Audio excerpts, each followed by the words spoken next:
And welcome back to the Wuhan Sports Center Gymnasium, where AHQ and EDG gear up for our next battle on the final day of the group stage here at Worlds 2017.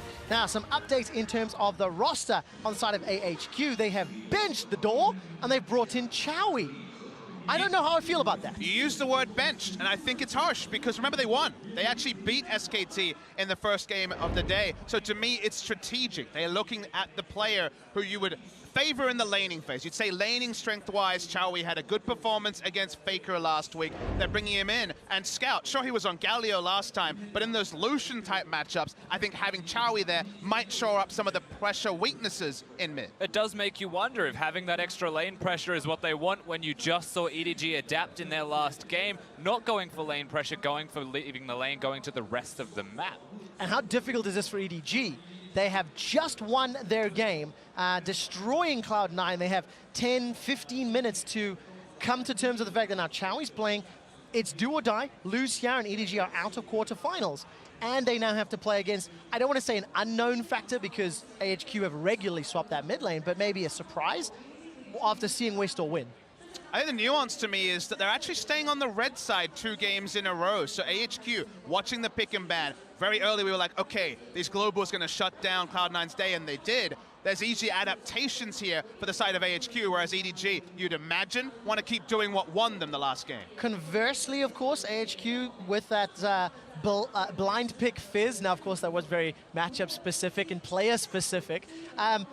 Blue side again, where do we look at for picks and bans as we're getting ready, Rusty? For me in picks and bans, it's still going to revolve around the jungle and mid lane position, but jungle's the first one that we have to talk about, right? Clearlove had a standout game last game, but so did Mountain against SKT in the one prior. Is Sejuani a priority for EDG suddenly? Do they want to take that from Mountain? Because he was very good.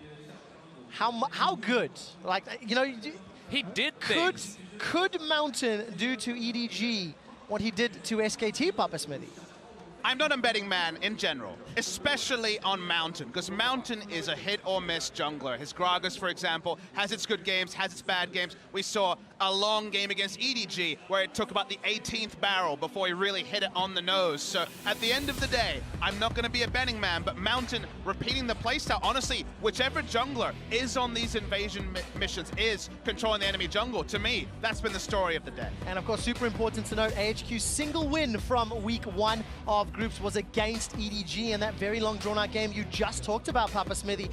Let's see whether or not AHQ can pick up their 3rd win of the group stage. We're into picks and bans. Caitlyn, Rakan, Kalista off the table, and that Gragas. Already an adaptation through the Caitlyn first and foremost. It seems like AHQ weren't quite prepared for the new strategy from the LPL teams. Point to an analyst that said that Caitlyn would be banned at the League of Legends World Championships 2017, and I'd say you're pointing to a liar. This is the new Chinese strategy. It's worked a treat. Caitlyn is undefeated in Worlds 2017 group stages. Yeah, not just that, though, remember that the Gragas is gone. Also, Malzahar, weirdly enough, is going to be banned from Chawy. It's an okay ban. We have seen a couple of them. The Gragas, though, opens up the jungle pool by getting rid of one of the 2 very good engage options there as tank junglers. It is also the Mountain special, so you can understand that. However, maybe there's a new special, given how good his Sejuani was in game 1. Now, Malzahar is strong against Galio, strong against Ryze. Both of them are meta picks right now, so I think it might be about where we're going. Well, so that's kind of the interesting thing to take away. Ryze in priority. Excuse the pun, double there. No, maybe we'll find out as Lulu seems to be the hopper. Janna is also open and available, so Meiko has the choice of preference. What did they there. play last game, though? Quick shot that was so very successful. What champion is still available in that pairing at the very least? Ryze is definitely a question that we'll look towards, but that should be explored later in the draft phase for EDG, because first and foremost, there's a Jarvan. Jarvan Lulu, the duo is great at initiation. EDG are choosing the Lulu side of the coin that at the start of week 2, it felt like Janna was going to be the #1 priority. But if you're going to play that empowered, invading style, the wild growth, the ability to chase, if you look in the Kog'Maw, which is also available as an AD carry, the Lulu can get value. You need to be on the front foot. Week 1 was not on the weak foot, Trevor, but no. This week, it's all about the front foot. Well, when Mountain played against Peanuts Gragas earlier today, it was a much slower early game from both sides, really. This time around, I don't think AHQ is going to get as much time to breathe. I don't think Mountain will have as much freedom to move around the jungle as he had against Peanuts. These definitive statements are going to kill us in this pick and ban because this team has already shown other games where for 19.5 minutes, Lucian is pushing in mid lane and Clearlove never invaded. So it's probably going to be Clearlove on Jarvan. It's just off one game, but seeing what they do here is going to really be 10 minutes of gameplay before we actually know. Yeah, definitely a possibility they look towards the Ryze here. I'm still expecting an AD carry just quietly, but with all of them still up and available, not a lot of bans, only the Kalista and Caitlyn. We'll have to see which direction they go. Yeah, there's the AD carry pivot, as you mentioned, Rusty. Twitch locked in for iBoy, so got some safety in the back pocket to match Kog'Maw if it does become another 50-minute epic. And now ban phase 2. Put your predicting hats on. Which direction are we going? The Ryze hover was definitely intentional, but whether they want AHQ to ban it or whether they want to first pick it is kind of a puzzle I don't know the answer to. Ryze as a pick this week has been losing far more often than it's been winning. It's been preyed upon in multiple games. Right now, they're banning Renekton, which is the first warning sign that it could be a top lane Jarvan. Yeah, definitely could be. Of course, Syndra's a pretty adequate ban. LeBlanc's something that is often removed from Scout in particular, and they haven't got a lot of mid lane champions banned just yet, so they could get a preferential matchup here for either of these teams. Yes, it could still be the top lane Jarvan, but with the Renekton gone, it could have been a Gnar, and that was indicating the Rumble to me, so it's good of AHQ to be aware of that and get rid of the Rumble early. And gentlemen, Shen is still a question mark, as well as the Cho'Gath. There we go, Shen just banned out, so this really could become the group of Shen players because it has seen significantly higher priority than many of the 3 days prior, and there's the Cho'Gath to follow suit. So Maokai, the only sort of super tank, if I can use that term, still free and available. Is that just where they'll go for EDG as It does seem pretty clean. We know the Nasus counter pick exists to potentially take it down. So blind pick mid lane is a possibility. Syndra and Cassio, when it comes to having some lane oomph, are probably the safest. But when you see an Orianna, you think Maokai is the last pick. When there's a Syndra, there's a lot of options available for EDG. There certainly is, but with that champion pool in the top lane being shattered, expectations for Ziv to be Maokai still are there. He is just a very good Maokai player. His awareness is incredible. He will have to show this first before EDG get the opportunity to reveal whether the J4 is top or jungle, and that's something that we will be exploring through this last pick of AHQ. Ryze gets locked in there to counter Scout's Syndra in the mid lane. Or at least play against it would be a slightly better terminology there. And we're starting to see these lanes now matching up. Some options for Clearlove to play around mid if he wants to. I want to see what Mouse decides to play in that top lane and how quickly they'll get to that bot lane party because it was so impactful against Cloud9. So here there's 2 different schools of thought. If you want early priority, you go Gnar. In many matchups will have the pushing advantage. Speaking of pushing advantage, they go the most pushing advantage. They lock in the Jayce. I thought maybe Maokai to Realm Warp a Maokai into the backline, but they feel like they need to reinforce their early game, actually get a pushing lane. TSM fans are watching this being triggered by the early Jayce pick, but Jayce has lane priority against the entire champion pool of top laners available, and Maokai's no different. There's eerie similarities between this draft and TSM's as well. I can see that for certain. But with the expectation of Maokai being locked in, that was the choice AHQ wanted to go towards. They have the aggressive top laner. Mouse is only going to play the tank. This does reveal what the rest of the map's going to be for EDG. The jungler is the Jarvan after all. And the rest of the comp is still well equipped to get through that early game. It's just the top lane question. And I just wonder if they've reached too far with the Jayce, because he doesn't have backup team fighting like Gnar, who is situationally a lane bully, but also a team fighter. It is not someone you can launch with a Realm Warp unless you've already got multiple kills. So the draft kind of feels torn between 2 different identities, and that's unfortunately how I felt about a lot of Ryze drafts in week 2. So I don't necessarily see the huge power of the Ryze pick, given the Ryze Jayce kind of disconnect. And remember, it's not just the Jayce being all in instead of a Gnar. There's an option for a Trundle or something that can also split push. They had top lane choices, and they actively chose the Jayce because they want Ziv, the big carry of AHQ as well, to win top lane. Can he win it in the face of Clearlove and Scout? Will they continue to party around the bottom lane? Maybe Edward Gaming throw the ultimate surprise and prioritize top lane play the entire time. In the early game, it's something that you need to potentially do to get this Maokai through the laning phase. The moment you see a Jayce locked in, that team has sent out an RSVP for a top lane party. Top lane priority is what you need to make Jayce work in the current meta. they've picked for it. Let's see if they can also play around it, which is a much more difficult thing to actually do reliably. Yeah, it really, really is. Edward Gaming do or die. 1 win and 3 losses here in the group. And AHQ fighting for their quarterfinal seed, as well as putting 1 step closer to guaranteeing it. Do a little flyby of the Rift, as both teams are going to start to get some shenanigans together. A little bit of an ambush here from iBoy. I don't think there's enough damage or CC to make anything other than some poke. I wonder if that's a scouting thing from iBoy, because it's not common to start Q level 1. You can just stealth into lane later and have attack speed for your opening trades, but Expunge is almost taken, rinse and repeat. So they were definitely smelling for maybe an overextension from Chawy at level 1. EDG in the previous game were on the blue side. They went for that heavy 5-man invade, get information, find out what Contracts was doing on the Cloud9 side. This time around, moving in, placing some wards, reading where Mountain's going to go or start, and then making some decision from there. And this isn't the first time that we've seen a sweeper picked up by Mouse at Worlds either. In the first week he did this, recalls and swaps it out for the warding trinket as well. It's about having complete control or denying the vision, most importantly, of AHQ at level 1. If you don't know where EDG is starting, you put so much effort towards that area if you want to save the camp. And this is one of those games where you desperately want to have a sweeper to force vertical jungling to not happen, to not allow there to be advantages. Topside, Mountain's entering bot lane. We know EDG's here. EDG just start to back away. They did just leave, baited by the vision, of course. It was about confirmation. If Mountain was by himself, which is very unlikely in the 3-man, they would have just gone at him and taken the red buff. Kog'Maw and Janna, sometimes you put priority on lane control, especially as a Kog'Maw this early into the game. Twitch and Lulu have that little bit extra oomph in the 2v2 respectively. So they do leash, they do the right thing, AHQ, everything just subsides. Right, setting into laning phase. Syndra's obviously going to have some early bullying power on Chawy before he gets some of that wave clear up and running. Down in the bottom lane, Lulu going to help out the Twitch in the early stages. Where do we see the advantage growing from these laning assignments, Papa Smithy? I mean, on paper, the observers know that Jayce is always going to be oppressive against these tank matchups, but Maokai survives probably the best into these Jayce matchups. We saw Flame doing very well in the Jayce versus Maokai matchup when it was Longzhu playing against Immortals on the day. You can match CS decently.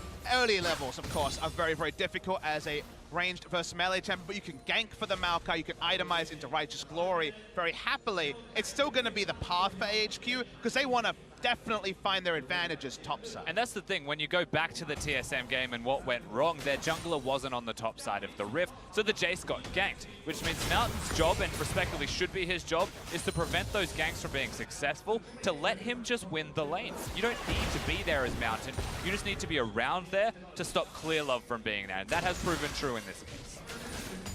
Need to know the enemy's not there. The enemy jungler's not around topside. That much information, the lane completely at equilibrium is going to be advantage Jayce. So whether it's going to be battle warding, which is what Mountain was doing after his big lead in the previous game he played on Sejuani earlier today, or providing control wards topside, you have different options. You just can't leave Jayce on an island without any assistance. I really want to see how this game continues to play out, because both of them being victorious allowed a difference of styles. AHQ a lot more controlled and calculated and almost patient in the win, whereas EDG, well, they went in with a firecracker. Now, one thing we do have to talk about in this game is lane priority through the middle lane. Chawy picked Ryze into Syndra, which gives Syndra the free push generally earlier on in the game. Through that push control, Clearlove can push forwards. He very rarely has done this in the first week, but he's doing it now, Papa Smithy. And it also means that Scout, I mean, he just pinged on his way to top lane once. There's always going to be a world where Scout goes by himself and roams rogue.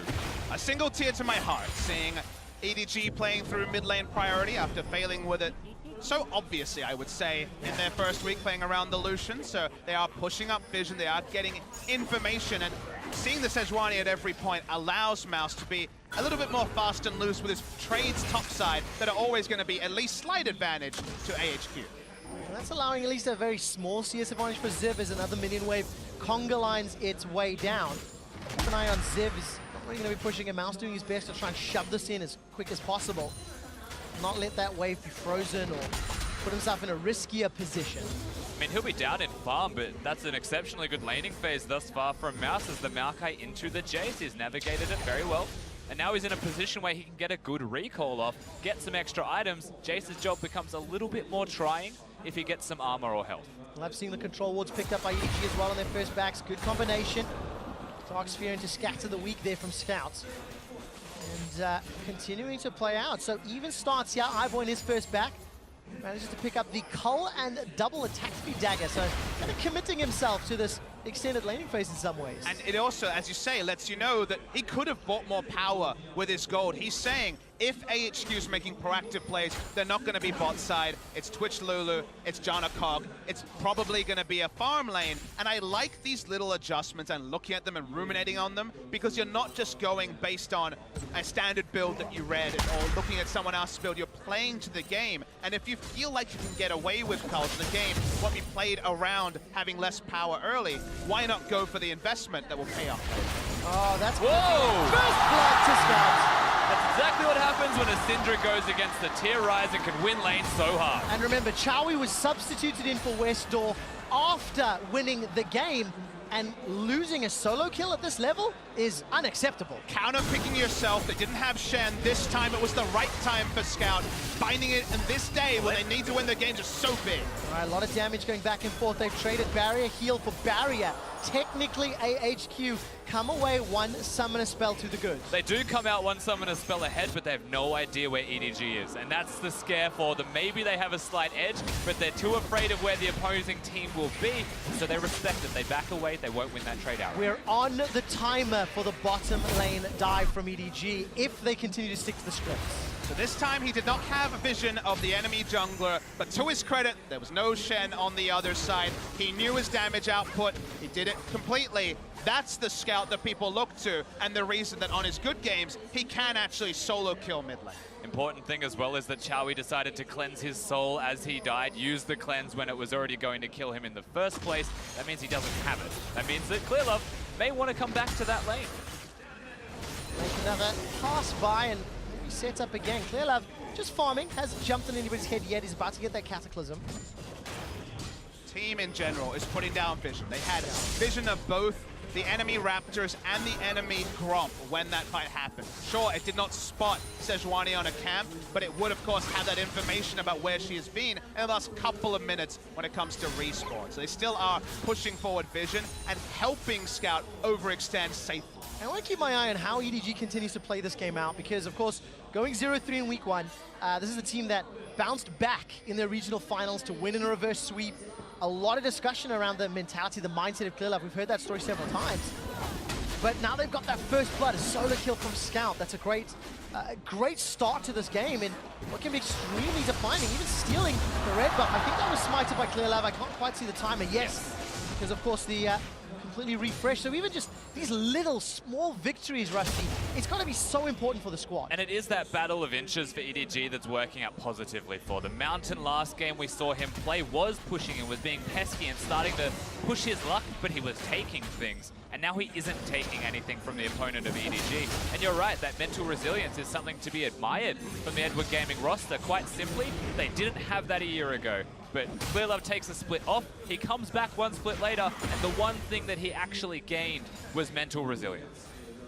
Big CS advantage being developed from the pressure. The solo kill will only help Scout in this lane when it comes to pushing forward. Doesn't have that same deep vision, but you can see right now that Clearlove is poking forward, wants to keep getting vision down. All right, Mountain, does he go over the wall? He's not spotted by Clearlove or Scout yet, but plays that one safe. I don't think they win the 2v2. They don't have the damage yet to actually take these trades, and that's why you have to flash. There we go, flash over the wall from Chawy. Now Mountain's the target. Unleashed power comes down, not enough to kill. The burn, though, gets it very close, and Mountain and Chawy lose their flashes. Yeah, one tick away from dying there, Mountain, and it is the two flashes that you mentioned, but most importantly, they have control.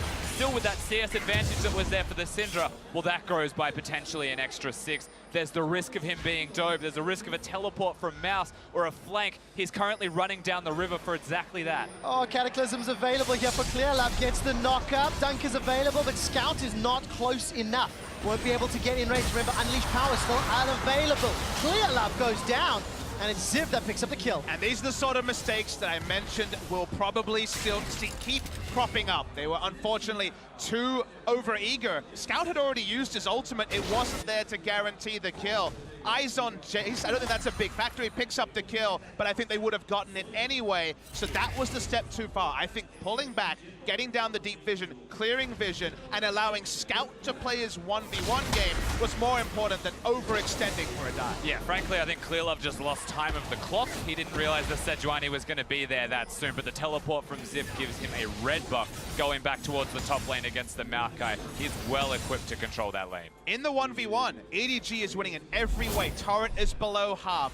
They already have a solo kill. Right now, you go for the dive. No eyes on where the enemy jungler was. If we're going to hold Scout accountable for his play against the Shen last week, we have to hold Clearlove responsible for just being too overeager here. And of course, that red buff plus the armor penetration from the Serrated Dirk gives Ziv that advantage in the top lane. He's already got plus 20 CS, but it feels like we started the day talking about junglers and will continue to do so. Mountain doesn't have that Glacial Prison available to him, so we can't follow up with Clearlove, even though there was the inkling of support. However, the 20 CS advantage for Ziv is mirrored by Scout in the middle lane, plus 25. And even though iBoy started Cull after his first back, he's already got a Hurricane and sitting only 10 CS behind. And to talk towards the advantages that the solo laners have, there's an important context to provide there, right? You have a Serrated Dirk on Jayce. Flat armor penetration's great to have, but is against armor already. When you look at the middle lane, Sorcerer shoots for Scout, which is what the advantage gives, against a tier. No resistances. Syndra's going to do more work than the Jayce is in their current stead. Vision spots out AHQ, so EDG wisely back away from that mid lane. And the game continues to scale up. 12 minutes on the clock. Tower only in the mid lane, being hammered away as Scout is shoved in over and over again. It's such a fine point in the game. Righteous Glory complete for the Maokai. You think, all right, teleport play, no teleport for Ziv. But the turret HP for AHQ in mid we already saw is low. Syndra's been auto-attacking down. Same story for Jayce in top side.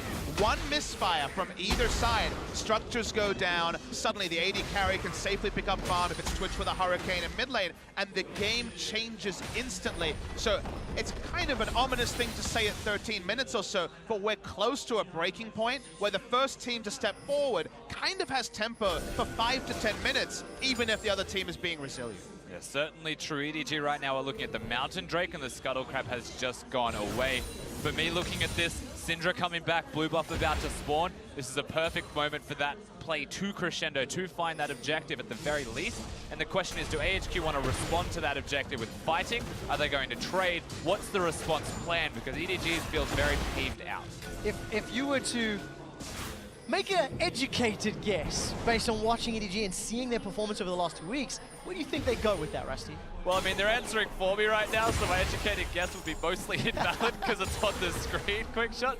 But I would have suggested bottom lane. Once again, that's always the place that they tend to go through the regular split and even through World.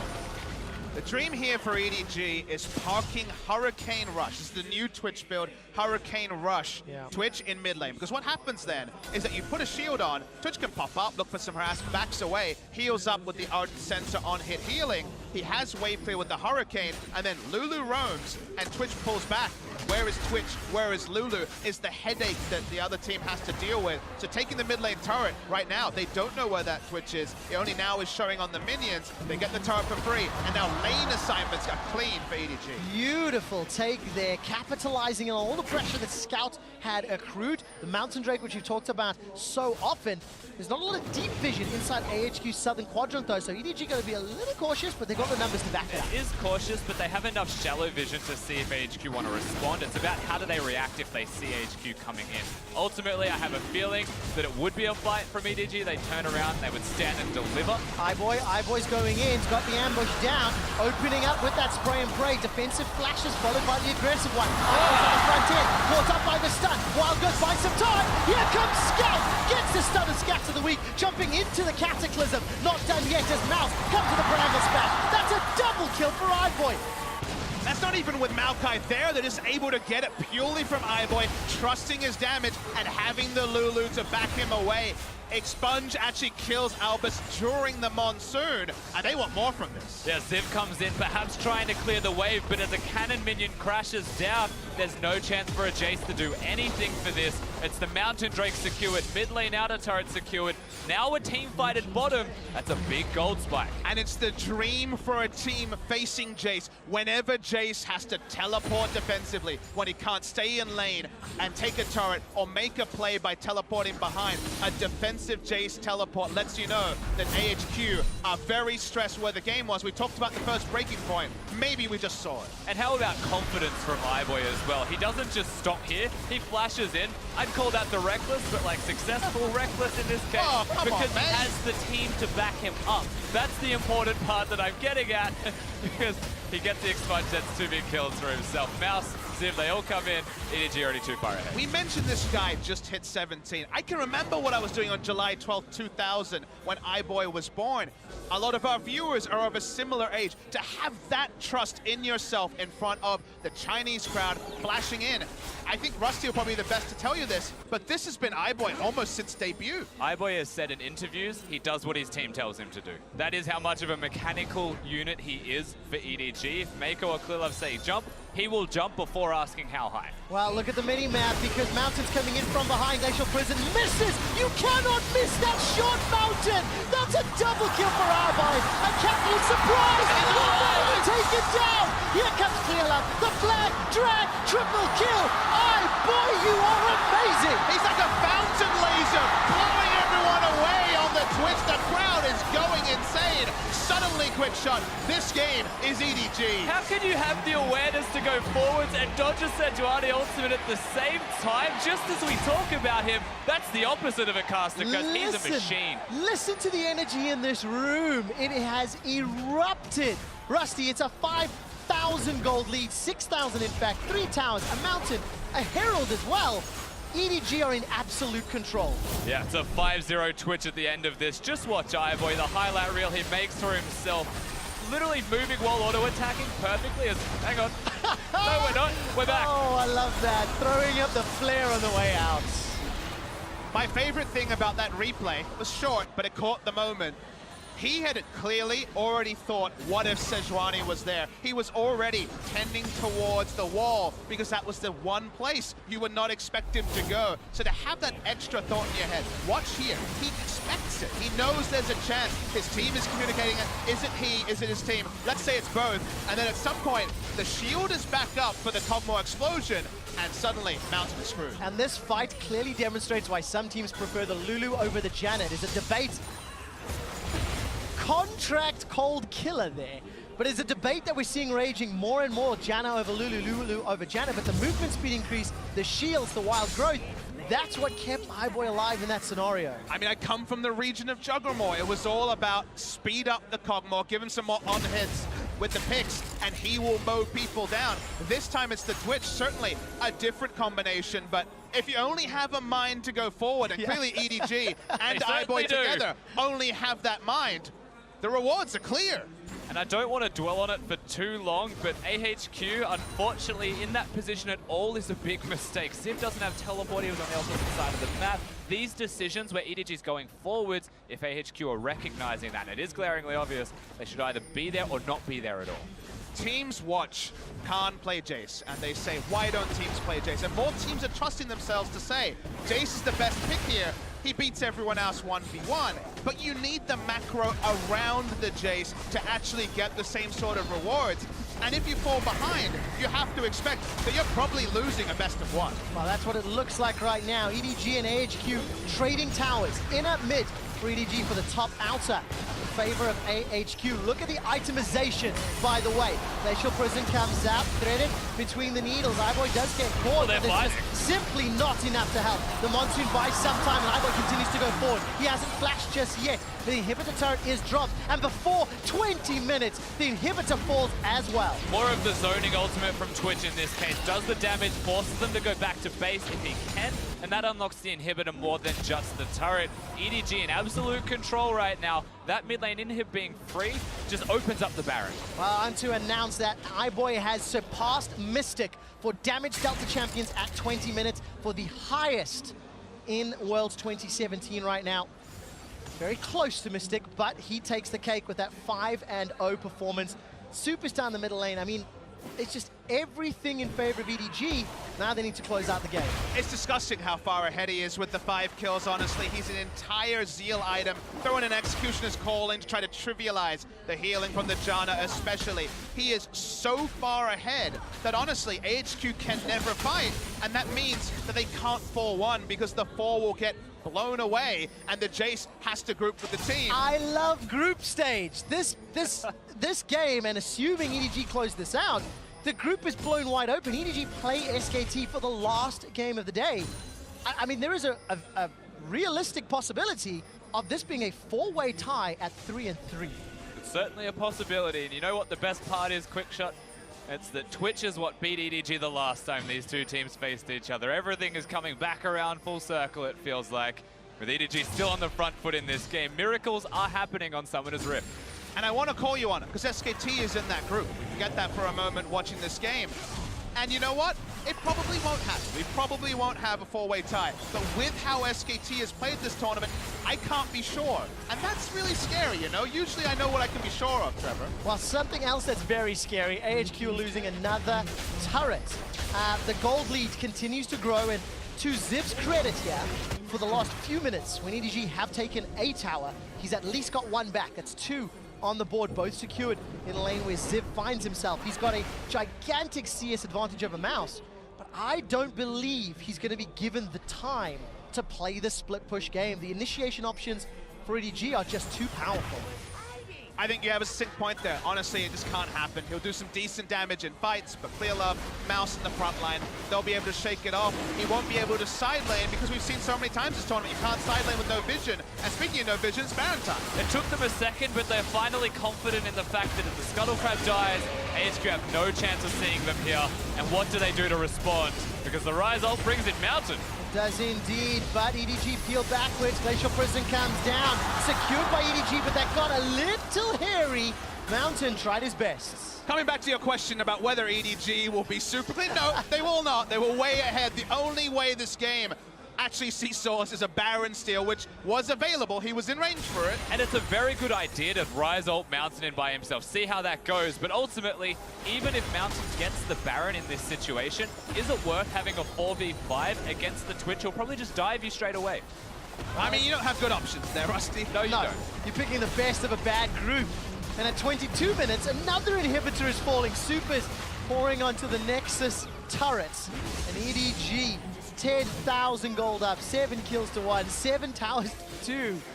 Oh, they are just putting on a clinic. And you know, Papa Smithy, I've heard you more than most screaming for teams to play aggressive, do playmaking, to try shut down this wait for 40-minute team fights. You've got to be loving this style. I mean, it's excellent. Every day has brought more proactivity in different ways. Today may be the most, just given how much action there was, and we'll see the replay here. Chawy was not interested in going near Baron.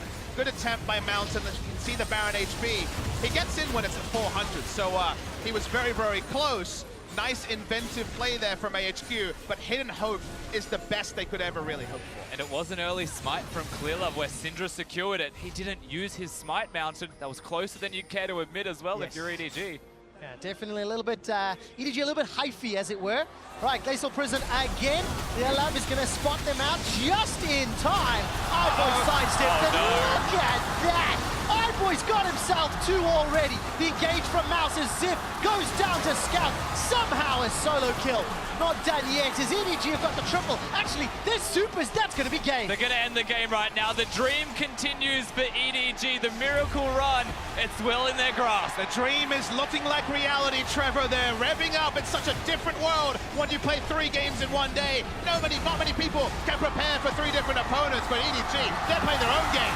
Edward Gaming want to make playoffs. They erupt in elation with Wuhan on their backs. Anything Fnatic can do, EDG can do better is the idea here from them. Strong performance, strong week-to-week growth from Edward Gaming. AHQ showed strength in their first game, but that strength went awry in this one. It was sorely lacking from them. Unbelievable performance. First, AHQ take down SKT, and now EDG put on two of the most dominant victories that we have seen in the entirety of the World Championships. They've righted the ship. They've taken a new approach to today, a proactive one, which is so good on the eyes to watch. iBoy, one of their best players in their demolitions last week, empowered to take the game. And now we are posed with all these questions about this group, and sadly, the three of us won't be front row center to answer them. Listen to the crowd as EDG step all the way forward. Clearlab takes the center stage, leading the way for iBoy and Scout and the rest of the boys. And what a beautiful performance. I can only say, it's happening! This is the best. I'm at a loss for words. I think with the wins they've picked up, that there's almost a certainty for tiebreakers. But now the attention shifts to the rest of the group. How do people stop this freight train, Rusty? Yeah, C9 will be playing AHQ as one other thing that we'll have to look at. But EDG, they've got momentum. However, that momentum's now hitting a very big brick wall in the last game, decided potentially for them, and that is still a concern. And the best thing is the next game is the two teams without momentum on the day. SKT versus C9. After watching EDG play the game like it appears to be meant to be played, one of them has to pick it up and actually pick up their first win of the day. Somebody has to win. We'll find out who it is and what that does to the tiebreaker scenarios. For more on how EDG took down AHQ, let's head to the analyst desk.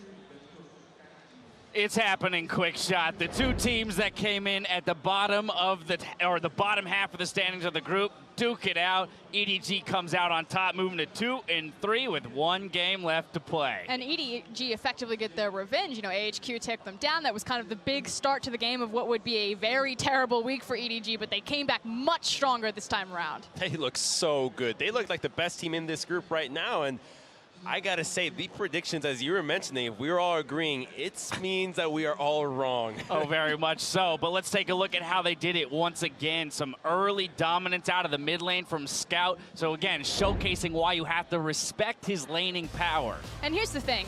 All of this was really built in the draft phase. Yes, Scout gets the 1v1 kill, but it's the fact that it's Syndra Jarvan. At any point, these guys can walk into Mountain's face. Mountain was such a key, pivotal member for AHQ in their last victory over SKT, and just deny him everything. So he's just watching Chawy lose the tower, and Mountain can't dig him out.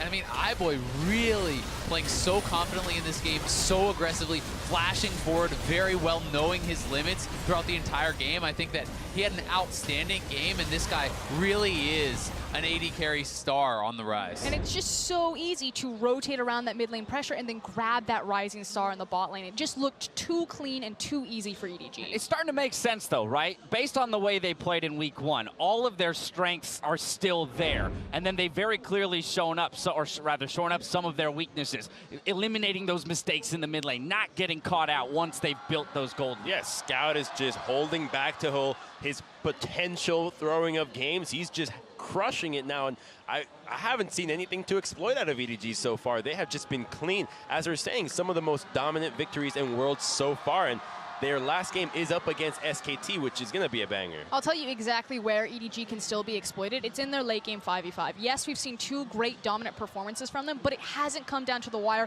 where they needed to team fight out of it. In fact, in that Cloud9 game, when Kog'Maw was multiple items behind, Cloud9 were still kind of turning the fight in their tide, despite being at a massive gold discrepancy. So EDG look great when they're ahead. That's how they play domestically. But when they fall behind, they do not have the same 5v5 coordination as RNG and WE. And then I think the big question comes, you know, for their last match of the day, who is going to be against SKT. SKT has looked weak in the early game. They have not been proactive. They have been this defensive team. They're trying to react to everything. They're trying to control vision. If EDG can get that lead, can actually get going, I mean, the 3-0 reverse sweep, so to speak, on the day is very much alive. It's starting to feel like a real possibility. You talk about maybe some mistakes in the late game 5v5s. Well, if you build early gold leads the way EDG is, then you can afford a few mistakes in final fights. Let's take a look at the final one of this game, brought to you by Acer Predator. And the thing is EDG are just so far ahead that even though AHQ, they make the right decision, they try to find the pick, you're just lining up for the line damage that's going to come out of a 5-0 Twitch. I think Twitch has just been flashing forward this entire game for his spray and pray, which is just ridiculous. Azale was mentioning the confidence out of this guy, and he's just a new kid on the block that suddenly with the buff from this veteran team, he's just popping off. Reminder, iBoy played about 20 games, not series, games before he took his first LPL title, looking down at Uzi. His nickname was Baby Uzi. He wins that series. He's like, you can just call me iBoy. I mean, we saw Prey earlier in the tournament, right, with some aggressive flash forwards, but it's the mark of a good AD carry when they know what their limits are, when they can make those aggressive plays and keep pushing the damage forward. And I think it looks incredible when it works, and it looks pretty awful when it doesn't, right? And seeing the true masters of these characters really is impressive, and I think that, you know, the LPL carries in the bot lane have always been so good at these sorts of champions. You know, watching guys like Uzi and now iBoy, and there's really been a lot of excellent carries from the region over the years. It's great to see them perform on this level at home. Now we're going to have to wait to see EDG play again, but we don't have to wait to talk to them. The LPL champions, EDG, are looking solid so far, so let's head over to Shox to hear from their AD carry. SKT? Thank you very much, Dash. We are here with iBoy from EDG, who is playing like an absolute monster, and that for a rookie. iBoy, how is it that you're able to play with so much confidence on the world stage? 所以iBoy，你今年作为一个新人来到世界舞台上，你是怎么能够这么镇定，打到这么厉害呢？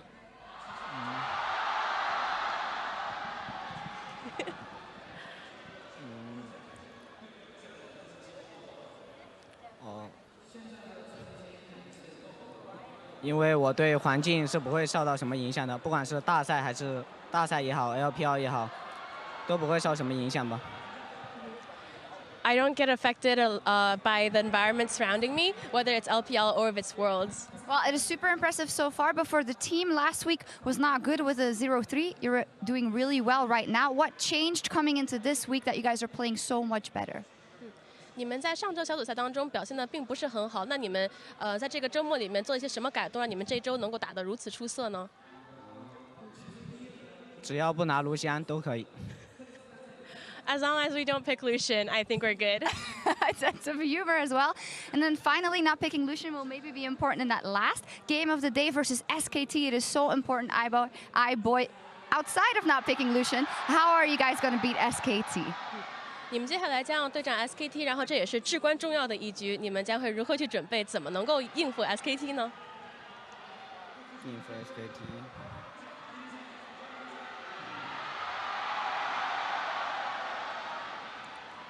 看了第一场 AHQ 打 SKT 之后，我们自信心提升了很多，感觉他们状态不是很好，我们最后一场还是挺有机会的，而且中间也有 SKT 的2场，也有SKT 的1场比赛，也可以看一下。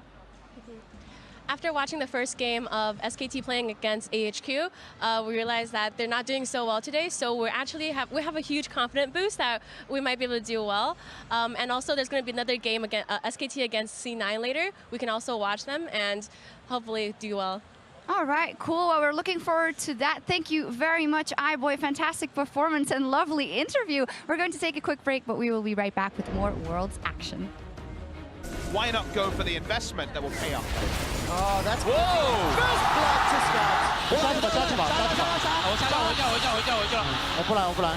Yes, indeed, but EDG peel backwards. Glacial Prison comes down, secured by EDG, but that got a little hairy. iBoy sidestepped, and look at that! iBoy's got himself 2 already. The engage from Mouse as Zip goes down to Scout. Edward Gaming want to make playoffs with Wu